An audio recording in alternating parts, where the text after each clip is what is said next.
इस औरत ने भारी कीमत चुकाकर एक गंदा सा घर किराए पर लिया, लेकिन फिर एक हथौड़ा उठाया और बाथरूम की दीवार को तोड़ने लगी, क्योंकि 2 साल पहले आयरिस ने इसके अंदर एक रहस्यमयी पैकेट छिपाया था। ये उसका बैकअप प्लान था, ताकि मुश्किल वक्त में वो इसके अंदर रखी चीजों से अपनी जान बचा सके। उसने पहले अपनी विग उतारकर फेंकी और फिर कैश, मोबाइल और सिम कार्ड को लाइन से रखा। फिर ड्रेस का टैग काटकर बड़ी सावधानी से उसे डस्टबिन के सबसे नीचे छिपा दिया और ऊपर से कैनवास से ढक दिया। अगला कदम सबसे अहम था। उसने जानबूझकर कैंची की नोक डस्टबिन की तरफ रखी और उसे 2 सेंटीमीटर खुला छोड़ दिया। जब सब कुछ तैयार हो गया तो उसने अपने पुलिस वाले बॉयफ्रेंड को कॉल किया। उसने वहां से सुरक्षित निकलने में उसकी मदद मांगी और कहा कि अगर वो पकड़ी गई तो उसे भी फंसा देगी। ये भी उसके बैकअप प्लान का एक हिस्सा था। गनीमत रही कि उनके 2 साल के रिश्ते का फायदा मिला। दरअसल उसे पकड़ने के लिए आर्म्ड फोर्स अपार्टमेंट के नीचे आ चुकी थी। उसने जल्दी से जैकेट पहनी और कमांडोज के घेरने से पहले ही ग्राउंड फ्लोर पर भाग गई। वो मेन गेट से बाहर नहीं गई, बल्कि सीढ़ियों के नीचे बने छोटे से स्टोर रूम में छिप गई। टाइमिंग एकदम सही थी। 1 सेकंड की भी देरी होती तो उसे गोलियों से छलनी कर दिया जाता। जब हथियारों से लैस टीम दरवाजा तोड़कर अंदर घुसी, तब तक उसका नामो निशान मिट चुका था। वो स्टोर रूम के एकदम अंदर गई और अपनी ड्रेस को एक लोहे के ड्रम में फेंक दिया। फिर उसमें गंदा पानी भर दिया और दूसरे ड्रम से उसे ढक दिया। जब सब कुछ अपनी जगह पर आ गया, तब उसने धीरे से स्टोर रूम का पिछला दरवाजा खोला और इस बार भी टाइमिंग कमाल की थी। जैसे ही वो वहां से निकली, पुलिस वहां पहुंच गई। उसने जाते जाते एक एक्स्ट्रा ताला लगाना नहीं भूला। फिर वो परेड की भीड़ में कहीं गायब हो गई, लेकिन उसे ये नहीं पता था कि जैसे ही वो गली में जाएगी, उसका सामना 2 पेट्रोलिंग पुलिस वालों से होगा। अब भागने का कोई मतलब नहीं था, जांच का इंतजार था। वो तुरंत भूल भुलैया जैसी गलियों में घुस गई, लेकिन जैसे ही वो गली के मोड़ पर पहुंची, तभी अचानक सामने से आ रहे एक और पुलिस वाले से टकरा गई। जब तक वो उठती, बहुत देर हो चुकी थी। इस तरह वो दोनों तरफ से घिर गई थी और फिर उसे उठाकर एक सुनसान सी गली में ले जाया गया। क्योंकि उस पर मर्डर और चोरी का शक था, तो पुलिस वालों ने उसे एक औरत होने की रियायत नहीं दी। एक पुलिस वाला पहरा देने लगा और दूसरे ने उसकी बुरी तरह पिटाई शुरू कर दी। हालांकि उसने बार बार कहा कि पुलिस ने गलत इंसान को पकड़ लिया है, लेकिन वो जितना मना करती, पुलिस वाले उतने ही जोर से उसे मारते। अगर ऐसा ही चलता रहा तो पुलिस स्टेशन पहुंचने से पहले ही वो वही मारी जाएगी। किस्मत से इस बार भी उसका अपार्टमेंट वाला जाल काम आ गया, क्योंकि लेडी इंस्पेक्टर को डस्टबिन में वो कपड़े मिल गए जो अभी भी गर्म थे। साथ ही दीवार में जो पैकेट मिला, उसमें बिना टैग के नए कपड़े थे, जिसका मतलब था कि संदिग्ध ने अपना हुलिया बदल लिया है। इंस्पेक्टर बहुत तेज थी। उसने सोचा कि अगर टैग मिल जाए तो कपड़े मैच हो जाएंगे। उसने तुरंत ऑर्डर दिया और सब लोग उसे ढूंढने में लग गए। ये आयरिस के लिए किसी वरदान से कम नहीं था। किस्मत से लेडी इंस्पेक्टर ने भी एकदम सही टाइम पर सब कुछ ढूंढ लिया था, क्योंकि बारकोड स्कैन करने के बाद ये कंफर्म हो गया कि ड्रम में फेंकी गई ड्रेस उसी की थी। इसलिए तुरंत वायरलेस पर उसके नए हुलिये के बारे में बता दिया गया। इस वजह से वो एक बार फिर से बच निकली। बस उसे पुलिस वालों से थोड़ी मार खानी पड़ी थी। फिलहाल के लिए ये मुसीबत तो टल गई थी, लेकिन इस आइलैंड से बाहर निकलना अभी भी बहुत मुश्किल था। दरअसल वो एक जीनियस क्रिमिनल थी, जिसे पूरी दुनिया ढूंढ रही थी। सिर्फ 2 साल में उस पर इनाम की रकम लाखों यूरो तक पहुंच चुकी थी, लेकिन वो अपनी पहचान छिपाकर इटली के सार्डिनिया आइलैंड पर एक आम सी ट्यूटर बनकर रह रही थी। ऐसा नहीं था कि वो बहुत अच्छी टीचर थी, बल्कि जिद्दी बच्चियों को पढ़ाने का उसका अपना ही एक अलग तरीका था। क्वांटम एंटेंगलमेंट और पैरेलल यूनिवर्स जैसी बातें इस लड़की को बहुत पसंद आती थी। किसी को नहीं पता था कि उसका उठाया गया हर एक कदम उसके बैकअप प्लान की ही तैयारी थी। दिन में वो एक सख्त टीचर थी, लेकिन काम के बाद वो चुपचाप एक टूटी फूटी फैक्ट्री में जाती थी। पहले वो अपनी लाल ड्रेस पहनती थी, फिर लेंस निकालती थी और देखते ही देखते वो एक ग्लैमरस और खूबसूरत लड़की बन जाती थी। वो एक अपार्टमेंट में जाती थी जहां उसने एक शादीशुदा और हैंडसम पुलिस वाले को अपना बॉयफ्रेंड बना रखा था। लेकिन कोई भी राज हमेशा छिपकर नहीं रहता। उसके बारे में इंटरनेट पर लगातार खबरें वायरल हो रही थी और उसे रेनबो गॉडेस कहा जाता था। एक ऐसी औरत जिसके पास गजब का दिमाग था और वो किसी भी पहेली को सुलझाने में माहिर थी। लेकिन एक ट्रेजर हंट गेम शो में हिस्सा लेने के बाद वो रहस्यमयी तरीके से गायब हो गई थी। दरअसल 2 साल पहले आयरिस एक मामूली सी लड़की थी जिसकी सैलरी बहुत कम थी। उसने ऑक्सफोर्ड और स्टैनफोर्ड की टीमों समेत 10,000 लोगों को हराकर ऑनलाइन गेम जीता था। लेकिन जब वो ऑर्गेनाइजर से मिली तो उसे पता चला कि ये कोई इनाम नहीं, बल्कि एक जॉब इंटरव्यू था और ये जॉब पहेलियां सुलझाने की थी। अपने शौक को ही अपना काम बनाना उसका सबसे बड़ा सपना पूरा होने वाला था। अपनी इसी उत्सुकता के चलते उसे जल्द ही स्लोवेनिया के एक सीक्रेट बेस में ले जाया गया। ये जगह पहले सरकार का लिसनिंग स्टेशन था और अब यहाँ एक बड़ा टोपोलॉजिकल क्वांटम कंप्यूटर बनाया जा रहा था। ये मशीन नॉन ऑर्गेनिक पॉलीमर से खुद ब खुद इंसानी दिमाग जैसा कुछ बना सकती थी और इसकी प्रोसेसिंग पावर 10,000 क्वांटम बिट्स तक थी। यहाँ तक कि इसने लिम्फोमा ल्यूकेमिया का इलाज भी ढूंढ निकाला था और इसका एक शानदार नाम भी था, बिग पोटैटो। लेकिन अफसोस की बात यह थी कि इसका लीड साइंटिस्ट जेनसन अचानक पागल हो गया था और उसने लैब के सारे केबल तोड़ दिए थे, जिसकी वजह से ये बिग पोटैटो एक गहरी नींद में चला गया था। इसलिए आयरिस को उसका कोड डिकोड करना था ताकि इस सुपर कंप्यूटर को दोबारा चालू किया जा सके। लेकिन जेनसन ने बहुत ही कॉम्प्लेक्स एन्क्रिप्शन इस्तेमाल किया था। अब सिर्फ एक नोटबुक बची थी जो इस सिस्टम को समझने में उसकी मदद कर सकती थी, क्योंकि ये प्रोजेक्ट अभी भी सीक्रेट था और ऑर्गेनाइजर कैमरून का सारा पैसा खत्म हो चुका था। इसलिए अगर बिग पोटैटो चालू नहीं हुआ तो इन्वेस्टर्स के करोड़ों डॉलर डूब जाएंगे और फिर उसके पास सिर्फ मरने का ही रास्ता बचेगा। और जाहिर है मरने से पहले वो उसे भी अपने साथ ले डूबेगा। उसके बाद आयरिस ने पूरे 2 महीने तक साइंटिस्ट जेनसन के पागल होने से पहले के वीडियोस को स्टडी किया। फिर उसने ईजी मॉनिटर का भी इस्तेमाल किया और आखिरकार कोड सीक्वेंस का डिजाइन स्ट्रक्चर पता कर लिया। हालांकि हर हफ्ते कोड बदलता रहता था, लेकिन इसका बेसिक लॉजिक कभी चेंज नहीं होता था। उसने डीनोकोकस रेडियोड्यूरेंस बैक्टीरिया के सीक्वेंस को ही इस प्रोग्राम का एन्क्रिप्शन कोड मान लिया था और सच में इस एक सवाल ने जेनसन के दिमाग में हलचल मचा दी। और उसी रात उसने कोड का कुछ हिस्सा डिकोड कर लिया। उसे पता चला कि कोड किसी कोऑर्डिनेट्स की तरह था। कंप्यूटर पर चेक करने के बाद उसे बूट्स वर्ड का ख्याल आया, जो यूनिवर्स में करोड़ों लाइट ईयर्स बड़ा एक खाली स्पेस है और धरती से करोड़ों लाइट ईयर्स दूर है। उसने तुरंत कोऑर्डिनेट्स एंटर किए और फिर एंटर बटन दबा दिया। लेकिन इसके बाद जो हुआ उसकी किसी ने उम्मीद नहीं की थी। बिग पोटैटो सच में स्टार्ट हो गया और उसमें से एक बहुत तेज आवाज आने लगी और तभी व्हीलचेयर पर बैठा जेनसन अचानक होश में आ गया और पागलों की तरह ड्यूटी पर मौजूद लोगों पर हमला करने लगा। साथ ही कंप्यूटर से भी रेड अलर्ट बजने लगा और वार्निंग मिली कि सभी लोग 2 मिनट के अंदर शेल्टर में भाग जाएं। उस वक्त वो साइंटिस्ट एक किलिंग मशीन बन चुका था और उसने गार्ड की गन भी छीन ली थी। आयरिस ने सिस्टम को कंट्रोल करने के लिए फिर से कोड एंटर किया, लेकिन big potato out of control हो चुका था। उसे मजबूरी में पावर कट करनी पड़ी, लेकिन उससे भी कोई फर्क नहीं पड़ा। और उधर जेनसन ने मारकाट और भी तेज कर दी। लैब के सारे असिस्टेंट्स को गोली मारने के बाद कोई रास्ता न देखकर आयरिस ने वो डिकोड की गई फाइल हमेशा के लिए डिलीट कर दी और नोटबुक लेकर तुरंत बेस के मेन गेट की तरफ भागी। लेकिन जेनसन चिल्लाते हुए उसके पीछे पड़ गया। उसे कंप्यूटर स्टार्ट करने से रोकने के लिए वो इतना पागल हो चुका था कि जो भी सामने आता उसे मार देता था। अब उसके सामने जेनसन चिल्लाकर वार्निंग दे रहा था और आयरिस को कुछ समझ आने लगा था। वो अपनी आंखों के सामने देख रही थी कि उसे स्टन गन से कंट्रोल किया जा रहा है। काफी सोचने के बाद और कैमरून की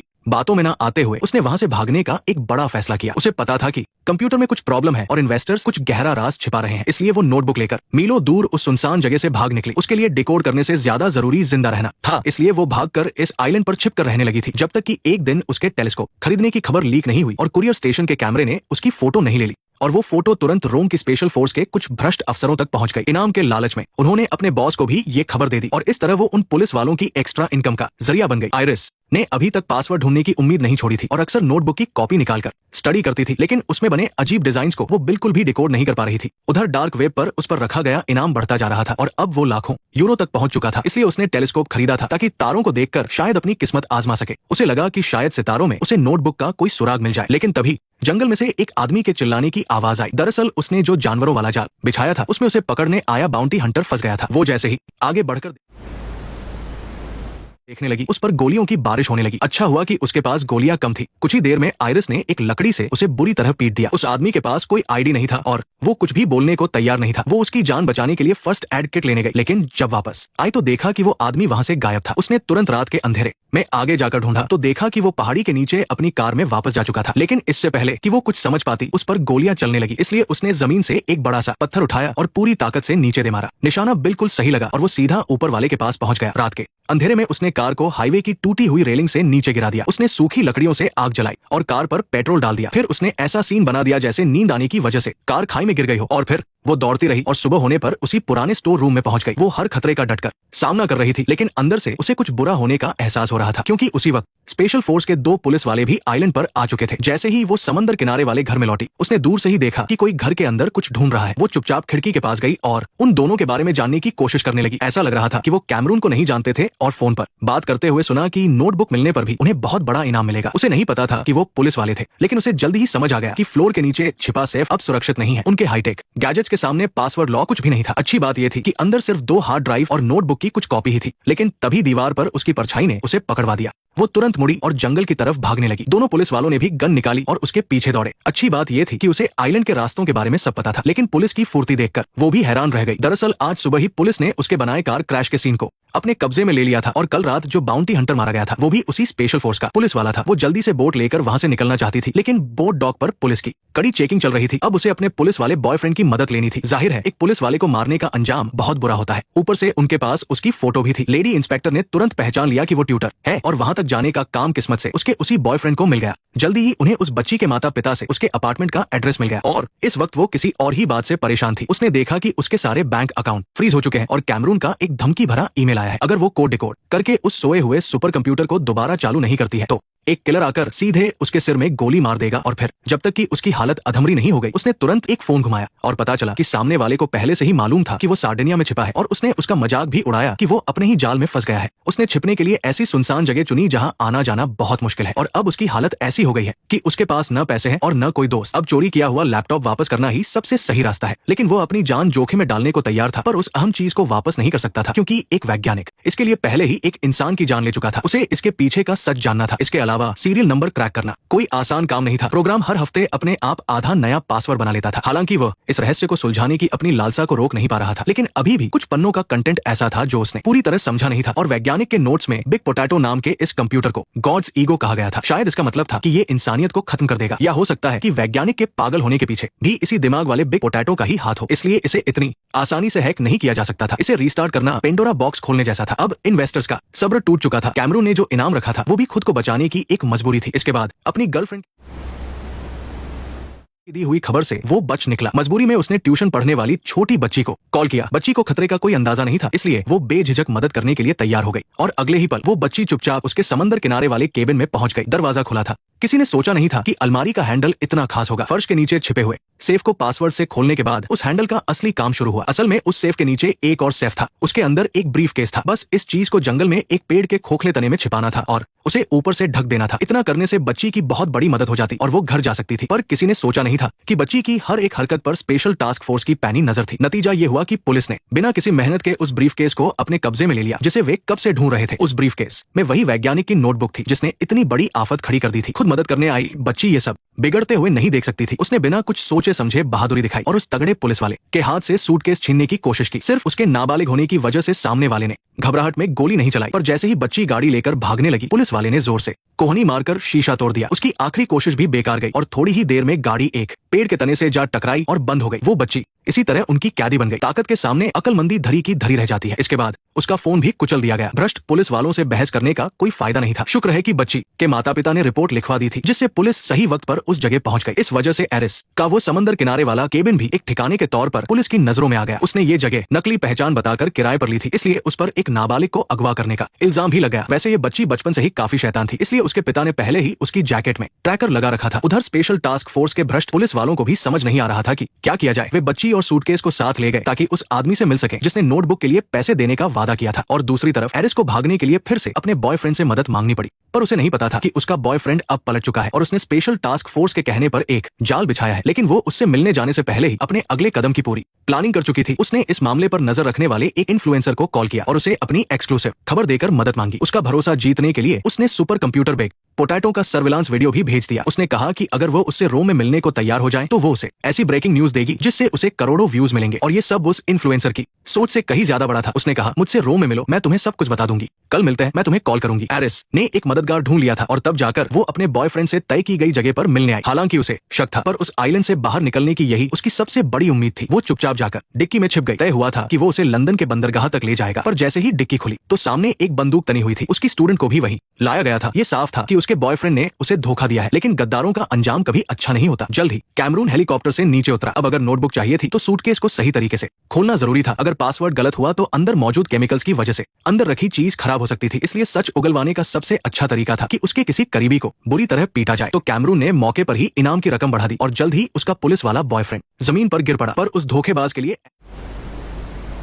एरिस के मन में जरा भी हमदर्दी नहीं बची थी, लेकिन उस छोटी बच्ची की जान बचाने के लिए उसने आखिरकार सूटकेस का वो पेचीदा पासवर्ड बता ही दिया। असल में ये बहुत ही आसान था। दोनों तरफ का पासवर्ड सिर्फ 3 जीरो था, लेकिन जैसे ही सूटकेस को खोला गया उसके अंदर मौजूद एक खास बम तुरंत फट गया। इस तरह स्पेशल टास्क फोर्स के पुलिस वालों के चीथड़े उड़ गए। क्योंकि कैमरून थोड़ी दूर पर था, इसलिए किस्मत से उसकी जान बच गई। अभी कोई नहीं जानता था कि नोटबुक को एरिस ने कहां छिपाया है और उसे सीरियल नंबर क्रैक करने के लिए एरिस की जरूरत भी थी। इसलिए मजबूरी में उस छोटी बच्ची को कैमरून ने बंधक बना लिया। आपको बता दें कि उन दोनों का गुरु शिष्य का रिश्ता बहुत छोटा था। एरिस ने जो वादा किया था वो जानबूझकर कैमरून को सुनाने के लिए किया था। उसे इस नतीजे का पहले से ही अंदाजा था। असल में भाग निकलने का यही सबसे सही मौका था। बच्ची को अपने कपड़ों पर लगे खून की बदबू से घिना रही थी, इसलिए उसने अपनी जैकेट हेलीकॉप्टर से बाहर फेंक दी। इसकी वजह से उसके पिता का ट्रैकर से संपर्क टूट गया। उधर आइलैंड की पुलिस फिर से पीछे रह गई। एरिस ने जमीन से चाबी उठाई और बड़े आराम से गाड़ी चलाते हुए धूल के गुबार में गायब हो गई। उसने जानबूझकर अपनी गाड़ी ज्वार के खेतों में घुसा दी और बड़ी चालाकी से पीछे पड़ी पुलिस से बच निकली। अब जब कानूनी तरीके से आइलैंड से बाहर जाना नामुमकिन था, तो उसने रात के वक्त एक प्राइवेट बोट चुराकर भागने का प्लान बनाया। लेकिन जैसे ही वो बंदरगाह पहुंची, उसने देखा कि 3 ड्रोन सर्चलाइट के साथ उसकी तरफ आ रहे हैं। वो तुरंत पानी के नीचे छिप गई। शुक्र है कि पास ही पड़े एक पाइप से उसे सांस लेने में मदद मिली। इस तलाशी से बचने के बाद एरिस ने आखिरकार अपने भागने का सिलसिला शुरू कर दिया। पर उसे क्या पता था कि बंदरगाह से निकलते ही समंदर में बारिश और खराब मौसम उसका इंतजार कर रहा था। गनीमत रही कि लहरें ज्यादा तेज नहीं थी और यही मौसम उसके बच निकलने के लिए फायदेमंद साबित हुआ। उसे नेविगेशन मैप से एक आइडिया मिला और बादलों के बीच से देखते हुए उसे बूट्स वर्ल्ड की याद आ गई। अगर नोटबुक में बने दिमाग के डिजाइन को तारों के नक्शे के सीरियल नंबर में बदला जा सके तो क्या यही बेस्ट फ्रेमवर्क उस पहेली को सुलझाने की चाबी नहीं होगी? असल में वैज्ञानिक जॉनसन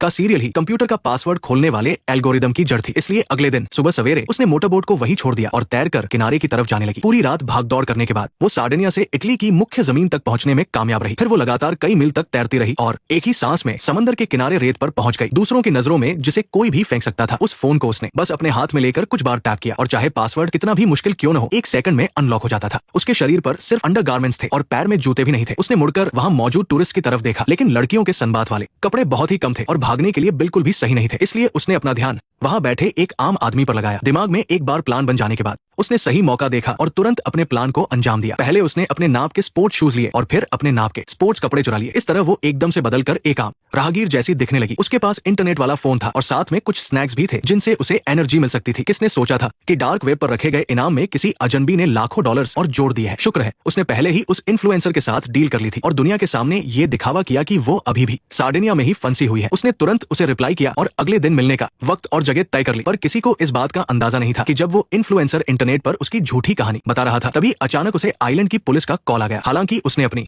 घबराहट और डर को छिपाते हुए कहा कि एरिस के बारे में जो भी कहा जा रहा है वो सिर्फ एक अंदाजा है और झूठ बोला कि वो अभी भी लंदन में ही है। लेकिन वो एक अहम बात भूल गया। नतीजा ये हुआ कि महिला पुलिस ऑफिसर ने कॉल के पीछे सुनाई दे रही घंटी की आवाज से तुरंत पता लगा लिया कि वो इटली में कहा है और उसी रात एरिस बस पकड़कर रोम पहुंच गई। उसके पास बिल्कुल पैसे नहीं थे, इसलिए उसने जल्दी से पैसे कमाने का काम शुरू कर दिया। पर स्ट्रीट लाइट के नीचे सड़क पर हर तरफ बेघर लोग और नशेड़ी भरे पड़े थे। सिर्फ ड्रग्स बेचने वालों के पास ही थोड़ा बहुत कैश हो सकता था। कौन जानता था कि उसका तरीका इतना खतरनाक होगा। उसने तुरंत एक वीडियो वेबसाइट खोली। एक होशियार इंसान का दिमाग कैसे काम करता है ये आम लोग नहीं समझ सकते। उसने एंड मौके पर वीडियो देखकर लड़ाई करने की तकनीक सीख ली। इसके बाद कुछ टूटे हुए तार उठाए और हथियार के तौर पर इस्तेमाल करने के लिए एक लोहे की रॉड ढूंढ ली। पर असल जिंदगी में मामला इतना आसान नहीं होता। उन गुंडों में सच में बहुत ताकत थी। अच्छा हुआ कि उसने अभी जो थोड़ी बहुत फाइटिंग सीखी थी वो काम आ गई और खूब लात घूंसे चलने के बाद ही वो उस बेचारे को बांधने में कामयाब हो पाई। असल में उसे अच्छे से पता था कि ड्रग्स बेचने वालों को लूटने पर कोई भी पुलिस को नहीं बुलाएगा। नतीजा ये हुआ कि कैश तो ज्यादा नहीं मिला, पर उसने एक पूरा बैग भरकर अलग अलग तरह के ड्रग्स जरूर बटोर लिए। साथ ही उसे एक छोटा स्कूटर भी मिल गया। अब आखिरकार वो एक होटल में रुक सकती थी। अपनी हिफाजत के लिए उसने बड़ी सावधानी से अपने फोन की लोकेशन भी बदल दी। सब कुछ सेट होने के बाद ही उसने कैमरून को कॉल किया। माना कि वो कोई बहुत बुरा इंसान नहीं था, लेकिन उसकी स्टूडेंट को किडनैप करके बेस पर लाने की वजह वही थी। अगर उसने नोटबुक वापस नहीं की तो इन्वेस्टर्स अपना काम निकलवाने के लिए उस बच्ची की जान ले लेंगे। वो मजबूरी में इस डील के लिए राजी हो गई और अगले दिन बच्ची के बदले नोटबुक देने का वादा किया। पर दिमाग में वो एक ऐसा प्लान बनाने लगी जिससे दोनों का फायदा हो। तभी बगल वाले कमरे से आ रही तेज म्यूजिक की आवाज ने उसे एक बहुत बड़ा हिंट दे दिया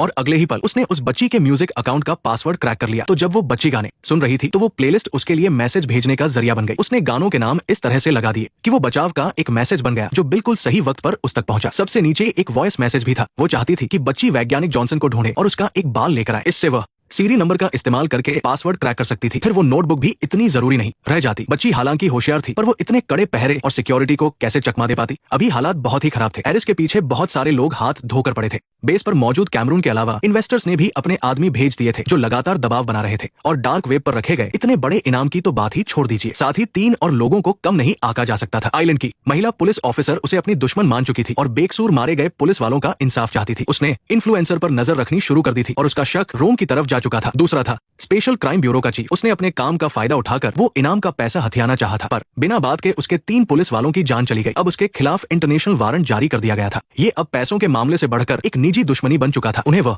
लावारिस छोड़ी हुई बोट भी मिल गई थी और समंदर किनारे कपड़े चोरी होने की रिपोर्ट भी मिल चुकी थी। वे भी रोम में ही थे, इसलिए उसे हर जगह ढूंढने का काम तो होना ही था। और सबसे खतरनाक था अंडरवर्ल्ड का बॉस। उसे लगा था कि या तो उसके आदमियों ने ही बेईमानी की है या फिर किसी दुश्मन गैंग ने उन्हें लूट लिया है। पर किसी ने नहीं सोचा था कि उसका एक गुर्गा इतना तेज निकलेगा। उसने टीवी पर वांटेड मुजरिम को तुरंत पहचान लिया। इसलिए जल्द ही बॉस ने हुक्म दिया और अपने सारे आदमियों को इस चालाक औरत को ढूंढने के लिए भेज दिया। ऐसे मुश्किल हालात में एरिस एक डबल डेकर बस में उस इन्फ्लुएंसर से मिली। इसके बाद दोनों एक लाइब्रेरी में गए। ये नोटबुक छिपाने के लिए सबसे अच्छी जगह थी। किताब का नाम पहले ही फोन पर लिखा था। इन्फ्लुएंसर को बस वहां जाकर किताब इश्यू करवानी थी और वह दरवाजे पर खड़े होकर उसे बता रही थी और वीडियो कॉल के जरिए पूरे प्रोसेस पर नजर रख रही थी। नोटबुक अरस्तू की किताब के पन्नों के बीच छिपी थी। बस उसे पहले से तैयार किए गए साबुन से बदलना था। हालांकि बीच में इन्फ्लुएंसर की घबराहट से हालत खराब थी, पर शुक्र है कि वहां की सिक्योरिटी इतनी कड़ी नहीं थी। लेकिन बाहर निकलते ही उसका सामना पूछताछ करने आई आइलैंड की महिला पुलिस ऑफिसर से हो गया। उसने सोचा नहीं था कि बीच में ही वो महिला पुलिस ऑफिसर टपकेगी। वो तुरंत चुपचाप उनके पीछे लग गई। वो चाहती थी कि इन्फ्लुएंसर मौका देखकर नोटबुक को वहीं छोड़ दे, पर तभी उसका सामना अचानक एक बाइकर गैंग से हो गया। उसे लगा कि उसका ध्यान भटक गया है, इसलिए उसने परवाह नहीं की। पर उसे नहीं पता था